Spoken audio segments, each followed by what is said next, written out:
शुक्रिया आपका बहुत बहुत।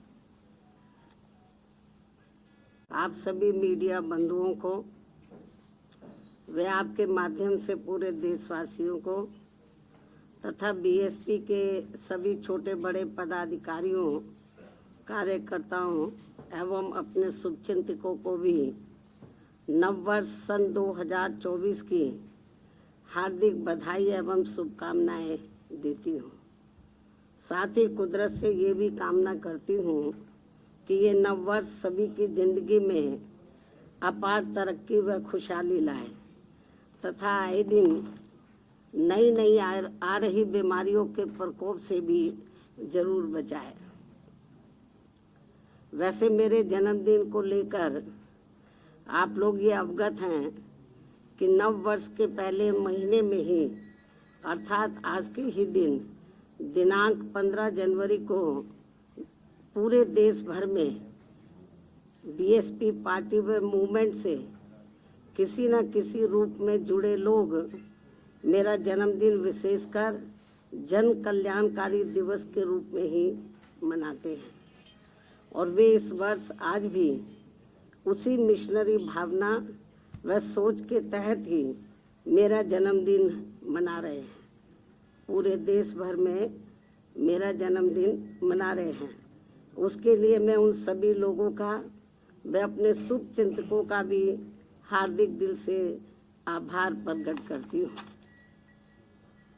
हालांकि इस मामले में मैं ये भी कहना चाहूँगी कि हमने यूपी में अपनी पार्टी के नेतृत्व में 4 बार रही सरकार के दौरान यहाँ सर्वजन हिताय व सर्वजन सुखाय के लिए और उसमें भी खासकर दलितों, आदिवासियों, अति पिछड़े वर्गों, मुस्लिम व अन्य धार्मिक अल्पसंख्यकों के साथ साथ गरीबों, मजदूरों, बेरोजगारों, छात्रों, युवाओं, महिलाओं, व्यापारियों, कर्मचारियों, किसानों व अन्य मेहनतकश लोगों के हित एवं कल्याण के लिए भी अनेकों अति महत्वपूर्ण जन कल्याणकारी योजनाएं शुरू की हैं, जिनके अब देश में दूसरी पार्टियों की सरकारें नकल करके व नाम एवं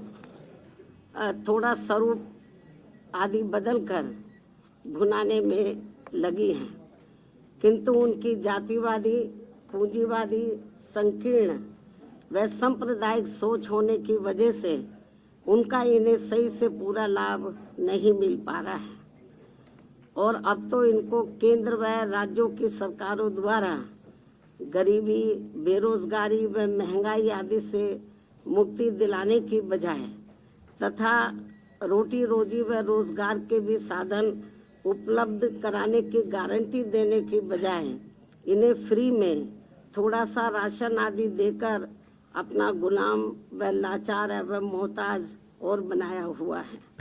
जबकि हमने यहाँ यूपी में अपनी पार्टी के नेतृत्व में 4 बार रही सरकार के दौरान इन लोगों को वर्तमान सरकारों की तरह अपना गुलाम व लाचार एवं मोहताज न बनाकर बल्कि इन्हें बड़ी तादाद में सरकारी एवं गैर सरकारी क्षेत्रों में रोटी रोजी एवं रोजगार आदि के साधन उपलब्ध करा के व इनकी गारंटी देकर काफ़ी हद तक इनको अपने पैरों पर खड़ा भी किया है। साथ ही इन्हें मान सम्मान व स्वाभिमान की जिंदगी बसर करने का भी काफ़ी मौका दिया है, जो वर्तमान में हमें कहीं पर भी होता हुआ नजर नहीं आ रहा है। और अब पिछले कुछ वर्षों से केंद्र व राज्यों की भी सरकारों द्वारा अपनी इन सब कमियों पर पर्दा डालने के लिए जिस प्रकार से धर्म व संस्कृति की आड़ में राजनीति की जा रही है, तो उससे अपने देश का संविधान एवं लोकतंत्र मजबूत नहीं बल्कि कमजोरी होगा।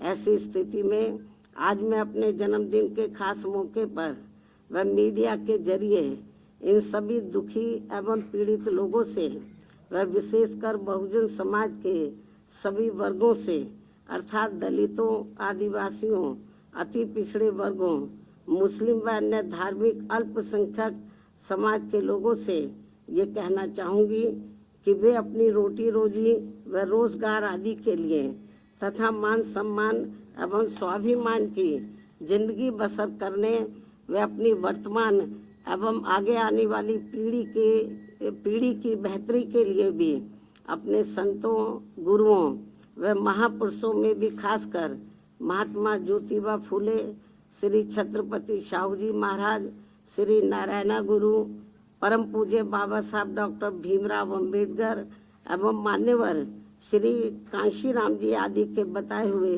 रास्तों पर चलकर अपनी एकमात्र हितैषी पार्टी बीएसपी को हर मामले में जरूर मजबूत बनाना है तथा जिनके हित व कल्याण के लिए मैंने अपनी पूरी जिंदगी भी समर्पित की है।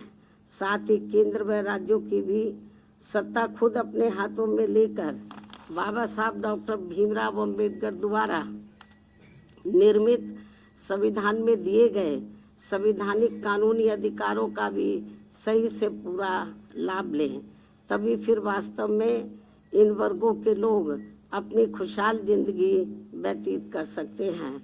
और ये सब हमने उत्तर प्रदेश में अपनी सरकार के समय में काफ़ी कुछ करके भी दिखाया है, जबकि कांग्रेस, बीजेपी व इनकी सभी सहयोगी पार्टियां भी जिनकी सोच, सिद्धांत एवं कार्यशैली पूर्ण रूप से जातिवादी, पूंजीवादी, संकीर्ण, सांप्रदायिक व सामंतवादी भी है, ऐसी ये पार्टियां सत्ता में बने रहकर इनको कभी भी अपने पैरों पर खड़े होते हुए देखना नहीं चाहती हैं। ऐसे में फिर इन सभी विरोधी पार्टियों की सरकारों के चलते इनका सही से पूरा विकास व उत्थान आदि नहीं हो सकता है।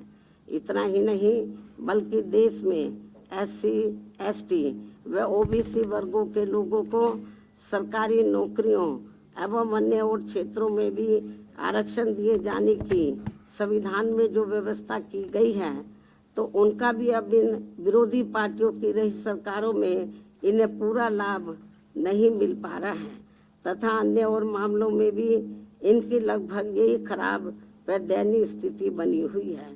इसलिए इन सब बातों को ध्यान में रखकर देश में गरीबों, मजदूरों, बेरोजगारों तथा बहुजन समाज के सभी वर्गों के लोगों को बीएसपी से जुड़ना तथा इन्हें फिर सत्ता तक पहुंचना बहुत जरूरी है। किंतु इन्हें यहाँ ये बात भी जरूर ध्यान में रखकर चलना होगा कि ये लोग अपने इस मकसद में कामयाब ना हो सके तो उसके लिए यहाँ सभी विरोधी पार्टियां अंदर अंदर एक होकर व किस्म किस्म के साम, दाम, दंड भेद आदि अनेकों हथकंडे इस्तेमाल करके इन्हें हमेशा सत्ता से दूर बनाए रखना चाहती हैं, जिनसे इन्हें हर स्तर पर सावधान रहना होगा तथा गुमराह भी नहीं होना है। और इस मामले में ताज़ा उदाहरण ये है कि अभी हाल ही में विपक्ष के इंडिया गठबंधन को लेकर जिस प्रकार से सपा मुखिया ने एक सोची समझी रणनीति के तहत बीएसपी के लोगों को गुमराह करने के उद्देश्य से कुछ ही घंटों के अंदर बीएसपी प्रमुख के प्रति गिरगिट की तरह अपना रंग बदला है, तो उससे भी पार्टी के लोगों को जरूर सावधान रहना है। इसके साथ ही पिछले महीने पार्टी की ऑल इंडिया की बैठक में आम सहमति से श्री आकाश आनंद को मैंने अपना एकमात्र उत्तराधिकारी घोषित किया था, तो उसके बाद से बीच में अब मीडिया में ये भी फर्जी व गलत खबरें प्रचारित की जा रही हैं कि ऐसा लगता है कि अब बीएसपी प्रमुख जल्दी ही राजनीति से संन्यास लेने वाली है, जिसमें रत्ती भर भी सच्चाई नहीं है। जबकि मेरी जिंदगी का आखिरी सांस भी पार्टी को मजबूत बनाने में ही लगा रहेगा। इस किस्म की फर्जी व गलत खबरों से भी पार्टी के लोगों को गुमराह नहीं होना है। और अब तो चुनावों में ईवीएम में अधिकांश धांधली व गड़बड़ी किए जाने की मिल रही खबरों से भी बीएसपी के लोग भी काफ़ी ज़्यादा दुखी व चिंतित भी हैं। हालांकि ऐसी स्थिति में ये व्यवस्था बाहरी देशों की तरह कभी भी यहाँ खत्म हो सकती है। ऐसे में अपनी पूरी ऊर्जा से पार्टी को मजबूत बनाने में लगे रहना है।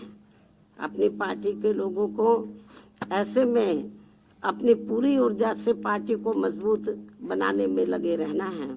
और यदि पार्टी के लोग इन सभी हालातों का मुकाबला करके अपनी पूरी ईमानदारी व निष्ठा से आगे बढ़ने की पहल करते हैं तो फिर हमारी पार्टी जरूर आगे बढ़ेगी। इसी भरोसे के साथ ही अब मैं अपने जन्मदिन के शुभ अवसर पर अपनी पार्टी व मूवमेंट के हित में हर वर्ष की तरह इस वर्ष भी मेरी लिखित पुस्तक मेरा संघर्ष में जीवन एवं बीएसपी मूवमेंट का सफरनामा के 19वें हिंदी एवं अंग्रेजी संस्करण का विमोचन भी करती हूँ। और ये पुस्तक खासकर वर्तमान युवा पीढ़ी व पार्टी में नए जुड़े लोगों के साथ साथ आगे आने वाली पीढ़ी के लिए भी उनका एक उज्जवल एवं बेहतरीन मार्गदर्शक बनने का काम करेगी, जिससे मैं हर वर्ष इस पुस्तक के जरिए आज के ही दिन अपने लोगों को ये खास तोहफा भी देती हूँ। और अब मैं इस अति महत्वपूर्ण पुस्तक का विमोचन करने से पहले पार्टी के लोगों से ये भी अनुरोध करती हूँ कि अब देश में लोकसभा के आम चुनाव होने का भी समय बहुत कम ही रह गया है। और यदि इस चुनाव में पार्टी के लोग मेरे दिशा निर्देशों के मुताबिक चलकर व रात दिन कड़ी मेहनत करके अपनी पार्टी का बेहतर रिजल्ट ले आते हैं तो फिर यही इनका इस वर्ष मेरे जन्मदिन का खास तोहफा भी होगा।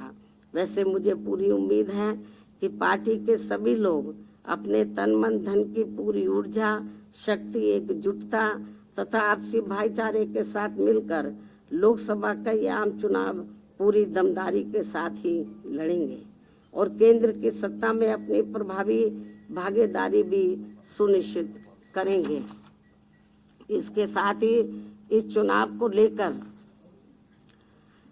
जहां मैं ये बात भी फिर से स्पष्ट कर देना चाहती हूं कि हमारी पार्टी देश में जल्दी ही घोषित होने वाले लोकसभा के ये आम चुनाव यहाँ गरीबों एवं उपेक्षित वर्गों में से विशेषकर दलितों, आदिवासियों, अति पिछड़े वर्गों, मुस्लिम व अन्य धार्मिक अल्पसंख्यक समाज के लोगों के बलबूते पर ही पूरी तैयारी व दमदारी के साथ अकेले ही लड़ेगी। और इस पर ही हमने सन 2007 में यहाँ आबादी के हिसाब से देश के सबसे बड़े प्रदेश उत्तर प्रदेश में अकेले ही चुनाव लड़कर फिर अपनी पार्टी की पूर्ण बहुमत की सरकार भी बनाई थी। इसलिए अपने इस अनुभव को भी खास ध्यान में रखकर हमारी पार्टी लोकसभा के ये आम चुनाव अकेले ही लड़ेगी तथा देश की जातिवादी, पूंजीवादी, संकीर्ण व सांप्रदायिक सोच रखने वाली सभी विरोधी पार्टियों से अपनी दूरी बना के रखेगी। अर्थात हमारी पार्टी यहाँ किसी भी गठबंधन व पार्टी के साथ मिलकर ये चुनाव नहीं लड़ेगी। इसके साथ ही यदि ये चुनाव सन 2007 में यूपी विधानसभा के हुए आम चुनाव की तरह फ्री एंड फेयर होता है, जिसमें उस समय ईवीएम में कोई भी धांधली व गड़बड़ी आदि नहीं की गई थी, तो फिर इस बार हमारी पार्टी लोकसभा के आम चुनाव अकेले ही लड़कर अपना बेहतर रिजल्ट जरूर लाएगी। यहाँ मैं ये भी कहना चाहूँगी कि हमारी पार्टी गठबंधन न करके अकेले ही चुनाव इसलिए लड़ती है क्योंकि इस पार्टी का सर्वोच्च नेतृत्व एक दलित के हाथ में है, जिनके प्रति अधिकांश पार्टियों की जातिवादी मानसिकता अभी तक भी नहीं बदली है। यही मुख्य वजह है कि गठबंधन करके चुनाव लड़ने में बीएसपी का वोट तो गठबंधन से जुड़ी पार्टी को पूरा चला जाता है, लेकिन उनका अपना बेस वोट व विशेषकर अपर कास्ट समाज का वोट बीएसपी को ट्रांसफर नहीं हो पाता है। और इसके कुछ खास उदाहरण ये हैं कि यहाँ यूपी में सन 1993 में हुए विधानसभा के आम चुनाव सपा से गठबंधन करके लड़ने से बीएसपी की केवल 67 सीटें ही जीत कर आई थी, जबकि सपा को इसका ज़्यादा लाभ पहुंचा था। उसके बाद सन 1996 में बीएसपी ने यूपी में हुए विधानसभा का आम चुनाव कांग्रेस पार्टी से गठबंधन करके लड़ा था, जिसमें पार्टी की केवल 67 सीटें ही जीत कर आई थी और इस चुनाव में भी कांग्रेस पार्टी को ही ज़्यादा फायदा हुआ था।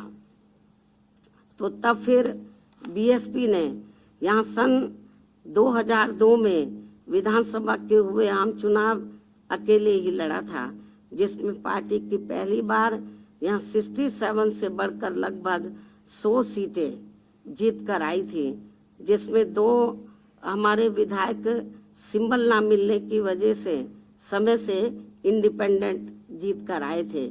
उसके बाद सन 2007 में यूपी में विधानसभा के हुए आम चुनाव में बीएसपी ने फिर से अकेले चुनाव लड़कर यहाँ अपनी पूर्ण बहुमत की सरकार भी बना ली थी, जबकि उस समय ये चुनाव ईवीएम से ही हुआ था, जिसमें शुरू में कोई धांधली व बेईमानी आदि नहीं हो पाई थी। साथ ही यहाँ लोकसभा आम चुनाव में व देश के अन्य राज्यों में भी अकेले चुनाव लड़कर खासकर वोट प्रतिशत के हिसाब से पार्टी की काफ़ी अच्छी स्थिति रही है। लेकिन पिछले कुछ वर्षों से अब हर चुनाव में ईवीएम में काफ़ी धांधली व बेईमानी आदि हो रही है, ऐसी ये आम धारणा है, जिसकी खास वजह से अब हमारी पार्टी को भी यूपी सहित पूरे देश में काफ़ी कुछ नुकसान हो रहा है। जबकि इसके बावजूद भी हमारी पार्टी ये सोचकर देश में सभी चुनाव पूरी तैयारी व दमदारी के साथ लड़ती है कि पता नहीं कब ईवीएम में धांधली व बेईमानी आदि करने वालों का सिस्टम फेल हो जाए, तो तब फिर संबंधित चुनाव में सही रिजल्ट आ सकता है। हालांकि अब ईवीएम के विरोध में काफ़ी आवाज़ें भी उठने लगी हैं। ऐसे में ये सिस्टम कभी भी खत्म हो सकता है या फिर इसमें कुछ परिवर्तन भी किए जा सकते हैं। इसलिए हमें पार्टी के जनाधार को बढ़ाते रहना बहुत ज़रूरी है। हमारी पार्टी के लोगों को अपनी पार्टी के जनाधार को बढ़ाते रहना बहुत ज़रूरी है। साथ ही गठबंधन को लेकर खासकर मैं गठबंधन के बारे में बताना चाहती हूँ। साथ ही गठबंधन को लेकर पार्टी का ये भी मानना है कि इस मामले में अभी तक का अधिकांश अनुभव यही रहा है कि गठबंधन करके चुनाव लड़ने से हमारी पार्टी को फायदा कम व नुकसान ज़्यादा होता है तथा इससे पार्टी का वोट प्रतिशत भी कम हो जाता है और फिर बीएसपी से गठबंधन करने वाली पार्टी को पूरा फायदा पहुंच जाता है। यही मुख्य वजह है कि देश में अधिकांश पार्टियां बीएसपी से गठबंधन करके चुनाव लड़ना चाहती हैं, जबकि हमें बीएसपी के हित को भी देखना बहुत ज़रूरी है। जिसके हुए अब बीएसपी के लिए पार्टी व मूवमेंट के हित में अकेले ही चुनाव लड़ना ज़्यादा बेहतर होगा। लेकिन अब किसी भी चुनाव के बाद हमारी पार्टी खासकर कमज़ोर एवं उपेक्षित वर्गों के हितों में केंद्र व राज्यों की सही बनी सरकारों में व उनकी ज़रूरत को ध्यान में रखकर अपनी उचित भागीदारी के आधार पर शामिल भी हो सकती है। लेकिन चुनाव मिलकर नहीं लड़ेगी, चुनाव के बाद का मैं आपको बता रही हूँ, क्योंकि ऐसे में अब पूर्व की तरह पार्टी बाहर से फ्री में समर्थन देने वाली नहीं है। ताकि अपने लोगों के हितों में कुछ जरूरी कार्य होते रहे। संक्षेप में मेरा यही कहना है कि हमारी पार्टी अब देश में जल्दी ही होने वाले लोकसभा के आम चुनाव अकेले ही लड़ेगी, अर्थात किसी भी पार्टी वह गठबंधन के साथ मिलकर ये चुनाव नहीं लड़ेगी। इन्हीं जरूरी बातों के साथ ही अब मैं अपनी पुस्तक का विमोचन करती हूँ।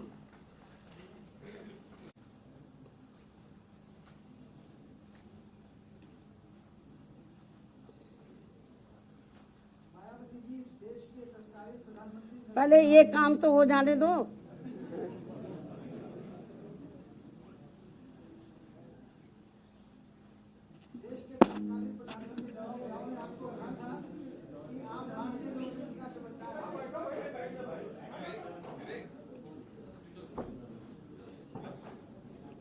आपको किताब से नफरत है क्या?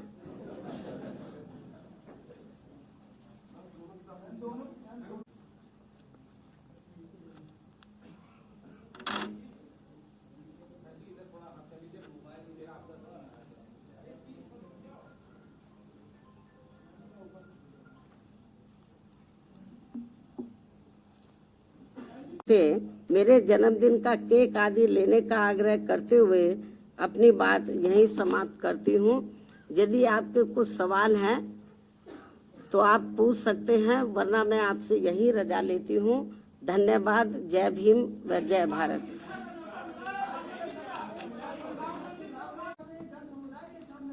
आप हाँ भाई,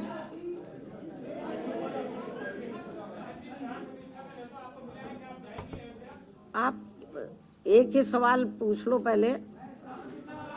आप दोनों तय कर लो कि पहले मैं आपका जवाब दूं या आपका दूं।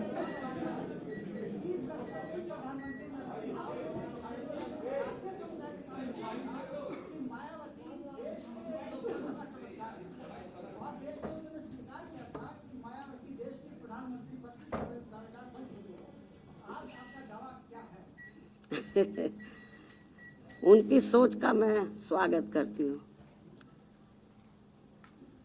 आपने ये सवाल पूछा कि आपको राम मंदिर से निर्माण से संबंधित जो कंप्लीट लगभग होने के लिए जा रहा है, उससे संबंधित जो प्रोग्राम इस महीने 22 जनवरी को होने के लिए जा रहा है, तो उसके संबंध में आपने ये सवाल पूछा है कि क्या आपको इसका निमंत्रण मिला है, यही आपका सवाल है। तो मैं आपको ये बताना चाहती हूँ कि मुझे इसका निमंत्रण मिला है। तो और अभी इसका मैंने वहाँ जाने का अभी कोई फैसला नहीं लिया है, क्योंकि अभी मैं अपने पार्टी के काम में बहुत व्यस्त हूँ। लेकिन अयोध्या में 22 जनवरी को राम मंदिर को लेकर जो भी कार्यक्रम होने के लिए जा रहा है, उसका हमारी पार्टी को कोई भी ऐतराज नहीं है, उसका हम स्वागत करते हैं। और आगे चलकर जब बाबरी मस्जिद को भी लेकर ऐसा कोई प्रोग्राम होता है, तो फिर उसको भी लेकर हमारी पार्टी को कोई भी ऐतराज नहीं होगा, उसका भी हम स्वागत करेंगे। क्योंकि आप लोगों को मालूम है कि हमारी पार्टी धर्मनिरपेक्ष पार्टी है और सभी धर्मों का हमारी पार्टी एक बराबर उनका सम्मान करती है। तो चाहे हिंदुओं का मामला हो या सिखों का हो, बुद्धिस्टों का हो, मुस्लिम समाज का हो या अन्य मजहब को मानने वाले लोगों का हो, तो उनका कोई भी कार्यक्रम होता है या वो कोई भी ऐसा कोई फैसला लेते हैं, तो जो मानवता इंसानियत के लिए है, तो मेरे ख्याल कभी हमारी पार्टी ने उसका विरोध नहीं किया है। मैं फिर इसको रिपीट करती हूँ इस बात को कि बीएसपी ही देश में अकेली एक ऐसी पार्टी है जो धर्मनिरपेक्ष पार्टी है और सभी धर्मों का एक बराबर हम सम्मान भी करते हैं। मुझे जो इनविटेशन मिला है तो इसके लिए हम उनका स्वागत करते हैं। और मैं यदि ज़्यादा व्यस्त नहीं रही, क्योंकि और भी पार्टी के काम है, तो मैं जरूर, अभी मैंने कोई इस मामले में अभी कोई डिसीजन नहीं लिया है, अभी तो कई दिन पड़े हुए हैं। तो जो भी डिसीजन लिया जाएगा तो वो आपके सामने होगा।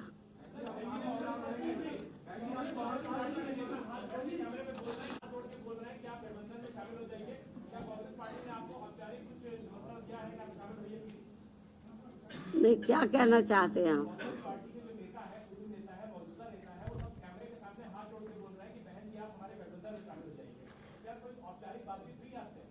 मेरे ख्याल आपको ज्यादा मालूम होगा। अभी इलेक्शन अनाउंस नहीं हुआ है।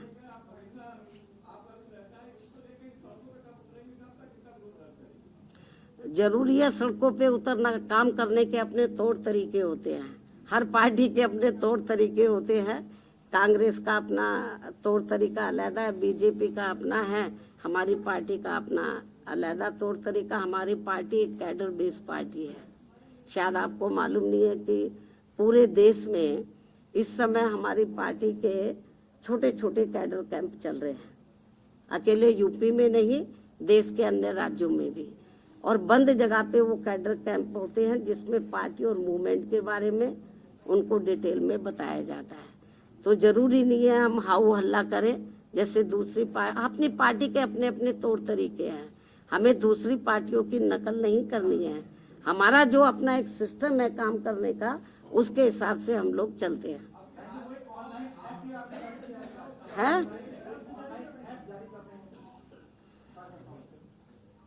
अब ये तो चलता रहता है, अब ये आपके सामने आता रहेगा। हाँ वो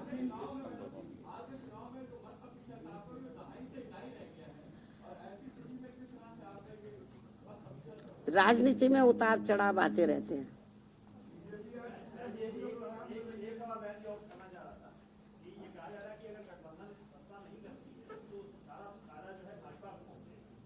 अब कौन क्या सोच रहा है ये तो आप उन्हीं से पूछें।